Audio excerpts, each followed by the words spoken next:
Coming up on The Potter's Touch. I got a chance to save my marriage. I got a chance to overcome this cancer. I got a chance to defeat this lump in my breast. I got a chance. I got a chance. I got a chance. I got a chance. Hell hates when you start talking like that. Demons hate when you start talking like that. Satan gets nervous when you start talking like that.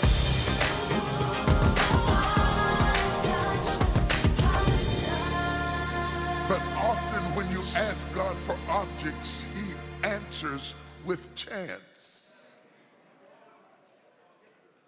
And then as God answers with the chance, you at your own discretion have the opportunity how you respond to that chance. The kingdom Jesus is teaching us here is about the transference of chance. Yeah. The transference of chance. For God to allow me to have a chance is absolutely amazing. It is amazing because most people only give chances to certain people. But in our text, God has so switched things around that the least likely have an opportunity to do the Almighty. The good news is that God says the kingdom is likened unto a man who called his servants, his slaves together and gave them bags of gold. Wait a minute. That's kind of weird because you don't entrust wealth into slaves. That doesn't make sense. That wouldn't be the first thing you do if you're running AT&T. Is say I'm going to turn the company over to the people who are in the basement somewhere, and I'm going to bring you up to the penthouse suite and let you run the organization. Not to belittle them, my father was a janitor, so don't get an attitude. But I want you to understand that there is nothing in the background of the slave that prepares him to execute on the level of decisions that are necessary to manage what has been allocated unto them. So it is a blessing, but it is also a burden. It is powerful, but painful. It is stimulating, but scary. That these three men would be selected is a compliment, but the compliment creates a chaos. Whenever God compliments you with a chance, expect a certain feeling of chaos to go along with the chance. That's how you know it's God. If it makes sense, it's not God. Whenever God does a thing, it doesn't make any sense. It yanks you out of the parameters of what you have allocated as your normatives and puts you in a place where you are dependent upon him in a way that you wouldn't be dependent upon him, because God is not just going to give you that which you are prepared of, but often what you are scared of. If God doesn't give you things that you are scared of, then faith has lost its job. Faith is in the unemployment line, because I don't need faith to do what I already know how to do. I don't need faith to be a slave. I've been a slave when the story started. I don't need faith to be a slave. I need faith when you take me out of my comfort zone and away from that which is familiar to me and put me in a position for which there is nothing on my resume that brings me into alignment with what you're about to do in my life. I don't know whether you know it yet, but I'm prophesying to somebody already. I know I didn't say, yea, I say unto thee, but I'm already speaking a word unto you about what God has been setting you up for. Hallelujah. hallelujah to God, he's been getting you ready to shift you into a realm that you won't feel prepared for.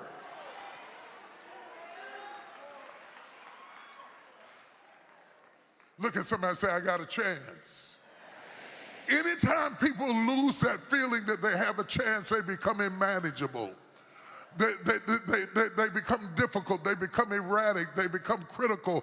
Dr. King said that riot is the language of the unheard. Anytime people feel like they have no chance, they get radical, they go over the edge, they get insane. That's why the enemy is after your feeling of hope. Because if you have no hope, faith has nothing to do. For faith is a substance of the thing that you hope for and the evidence of the thing you don't see.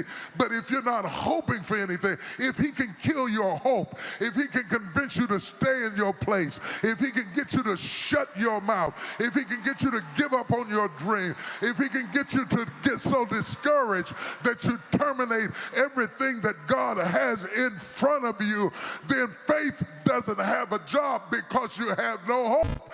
That's why all the voices are talking in your head.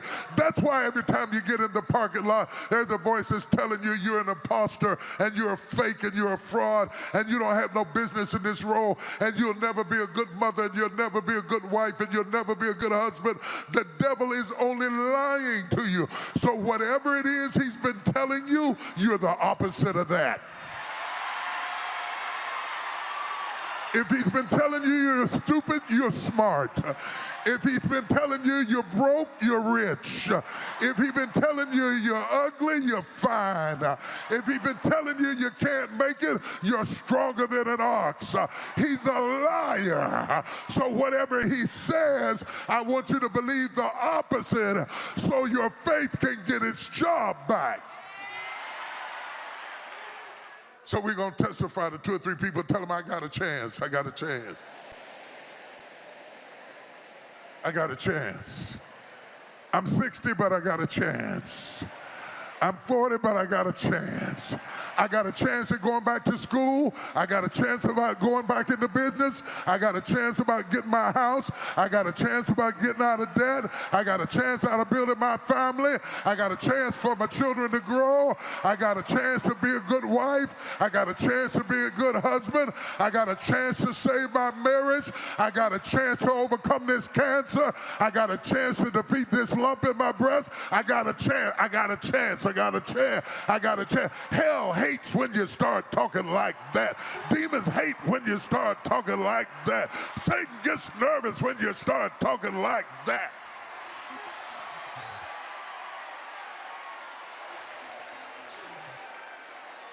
Marianne Williamson wrote a poem that stood out in my mind, and I wanted to use it today to underscore what is happening here. She says, our deepest fear is not that we are inadequate. Our deepest fear in that we are powerful beyond measure. That's what we're scared of. It is our light, not our darkness, that most frightens us. We ask ourselves, who am I to be brilliant? Who am I to be gorgeous? Who am I to be talented? Who am I to be fabulous? We talk ourselves down. So Marian goes on to say, actually, who are you not to be? She says, you are a child of God. Your playing small does not serve the world. Your playing small does not serve the world. There is nothing enlightening about shrinking so that other people won't feel unsure around you. Stop being a martyr for other people's comfort. We were born to make manifest the glory of God that is within us. It is not just in some of us, it is in every one of us. as we let our own light shine, we consciously give other people permission to do the same. As we are liberated, watch this, as we are liberated from our own fear, our presence automatically liberates others. I can see why Nelson Mandela quoted her in his address in South Africa, because it is the inner fear that stops us from snatching the chance. The householder gave them the gold, but they had to receive it. If you don't receive it, then the story stops with an offer. I can offer you anything. I can offer you my house. I can offer you my car. I can offer you my clothes. I can offer you anything, but if you don't receive it. Now, it takes a lot of faith for a slave to receive the master's wealth, because he has not seen himself in that light.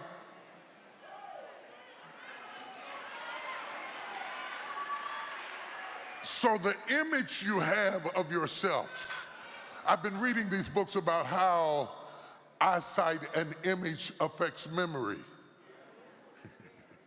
and if you don't have a good image of yourself, it's going to affect how you remember yourself. So if there's nobody outside telling you stay in your place, then there's a voice on the inside telling you to stay in your place, because there is an association between eyesight and memory. We learn better when we can see it. So can you see yourself with what God is trying to give you? If you have a have-to mentality with God, you don't understand who God is. You ought to have a want-to ministry with God. Can you imagine coming home to your wife saying, I don't have to kiss you. We still gonna be married whether I kiss you or not. I don't have to. No, you don't have to, but you're supposed to want to, because love is about giving, and love is about sowing, and love is about understanding, reciprocity. It's not just give me God, give me God, give me God, and don't ask me for anything. The real love makes you want to give something, makes you want to do something, makes you want to say something. That's why little kids come up and they hand mama a drawing, and don't nobody know what it is but mama and God. But she pins it up on the refrigerator, because love will find something to give. It must express itself, or it's not legitimate. If anybody tells you they love you and they don't ever give you anything, be suspicious. What confuses me about the text is that after he gave it to them, he left. Come on here. That's exactly where I'm going. God will give you something and not tell you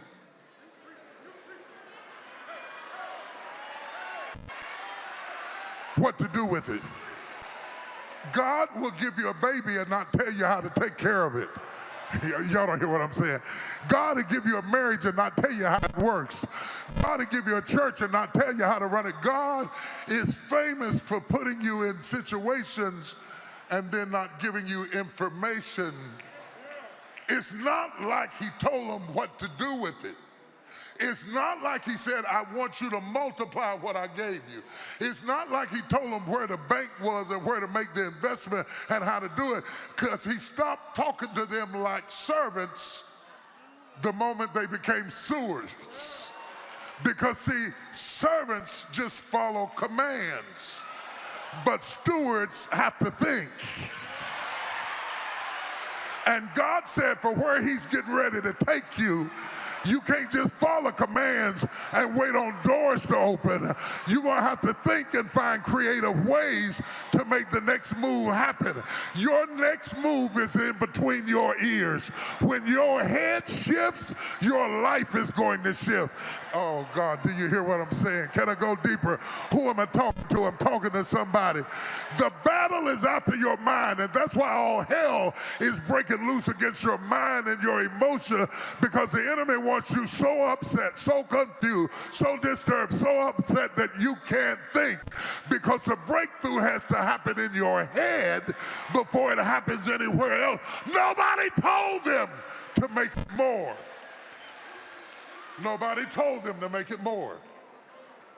Nobody told the little boy to give his lunch. Nobody told the one leper to turn around and go back. And yet Jesus asked him, where are the 9? If you're going to ask where are the 9, it seems like you should have told him, I expect you to come back.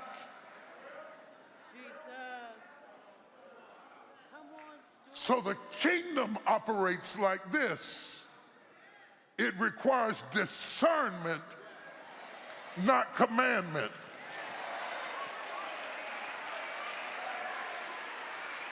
As soon as the Lord speaks, I'm going to do it. As soon as the Lord, if it be the Lord's will, and whatever you say, Lord, that's what I'm going to do.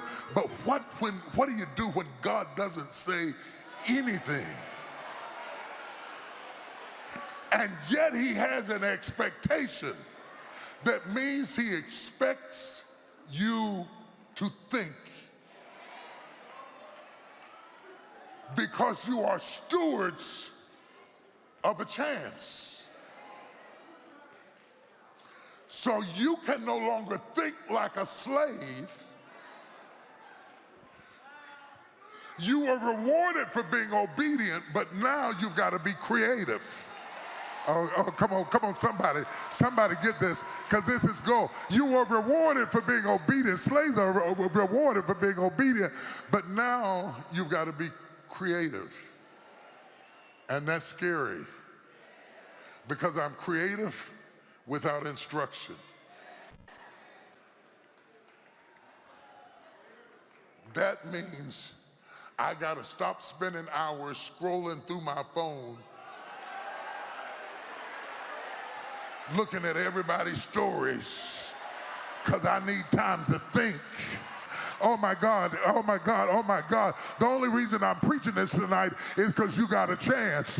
I know that somebody in this room's got a chance. I've been praying for the last 3 days. I didn't know who was going to be here, but I said, God, send who you want to be in this room. And I know I've got a word for you right now. You got a chance. I don't care what the doctor said, the accountant said, the CEO said, the butcher, the baker, the candlestick maker. The Holy Ghost said that God is going to give you a chance to turn the whole thing around. He's going to put it within your reach and within your power to bring about a massive change. Who am I preaching to?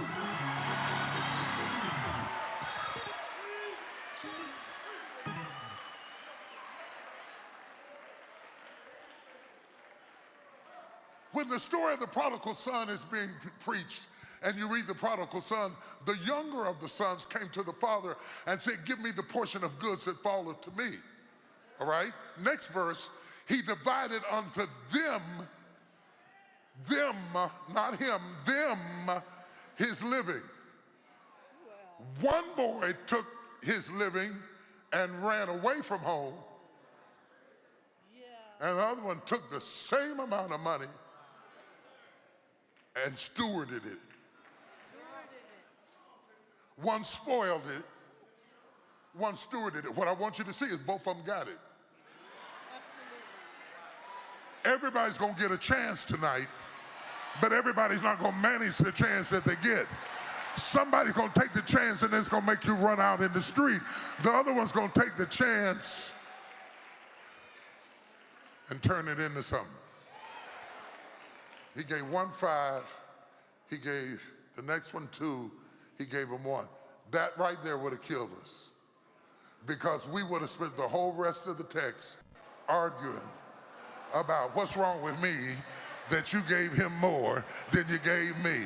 And that don't make no sense. I've been serving just as long as he had. And why did you give him 5 bags of gold and you only gave me 2? And you gave me 2 and I'm the only one over here got 1. And let me see what you got. Let me look at what you got. Comparing yourself with somebody else is not wise.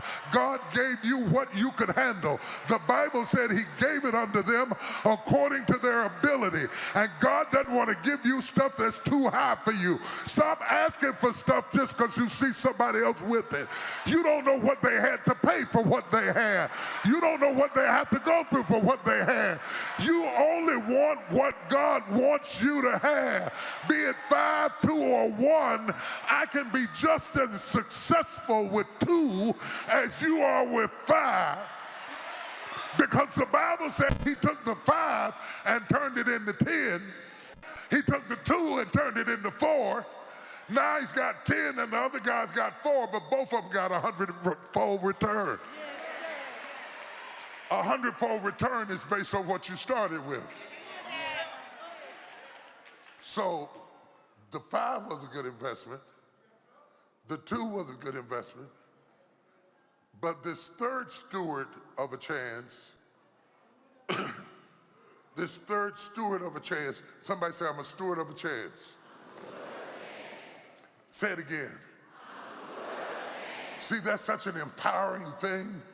Because first of all, you're saying to your soul, I got a chance. Second of all, you're saying I'm a steward, which means I'm in charge.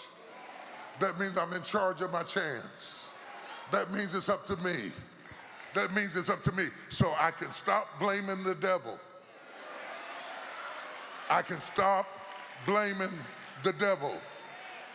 Because most of the things you call the devil is you sabotaging. Wait, y'all, there is no devil in this text. There is no devil in this text. Not in the Greek, not in the Hebrew, not in the Swahili. I don't care what language you look it up. There is no devil in the text. The only devil was enemy, the fear.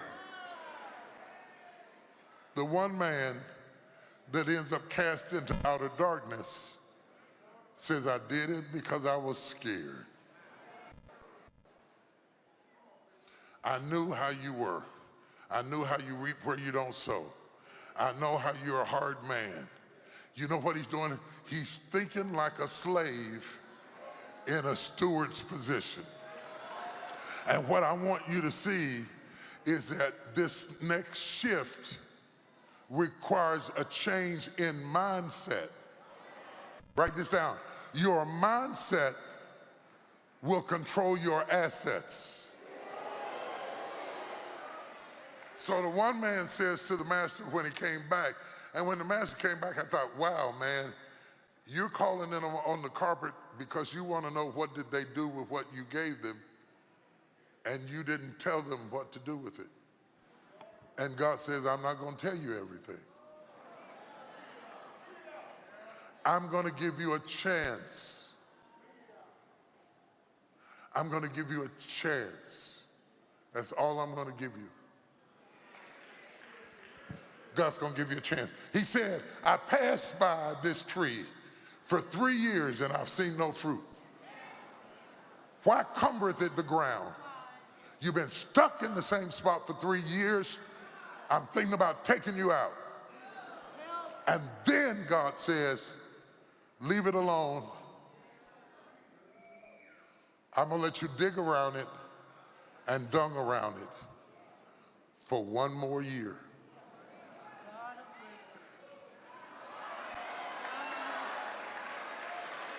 I don't know who this is for, but you got a year to turn this thing around.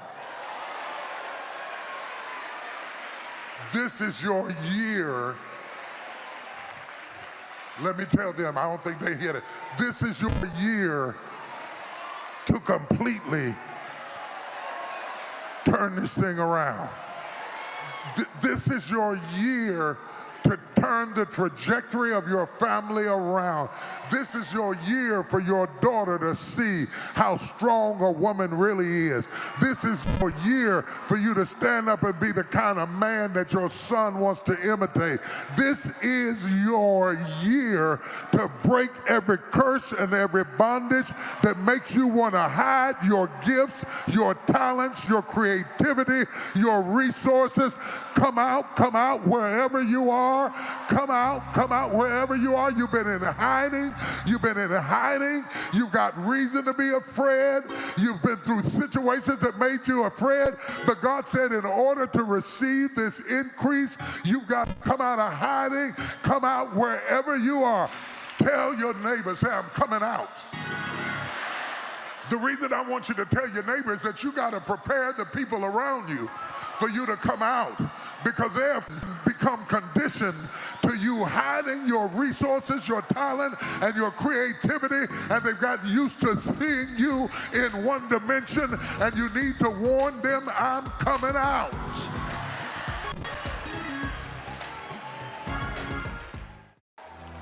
Do you have any idea what God would do with your crisis right now if you would worship Him in spite of the crisis?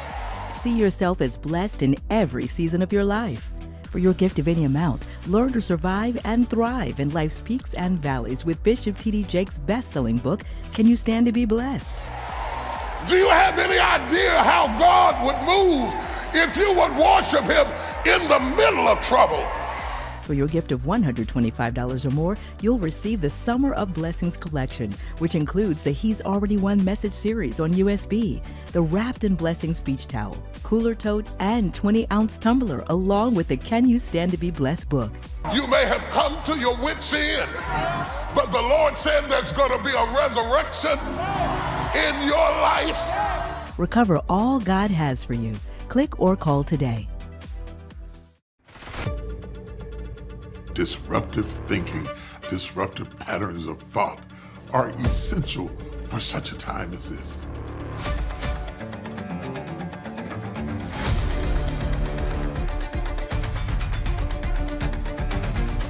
Break through old barriers, shatter old paradigms, new experiences, fresh ideas. In Genesis, it's where we first are introduced to our God. He was the potter, and we were the first pot. If there's anything good in me, it's got to be God, because I know that the vessel is earthen, but the treasure is divine.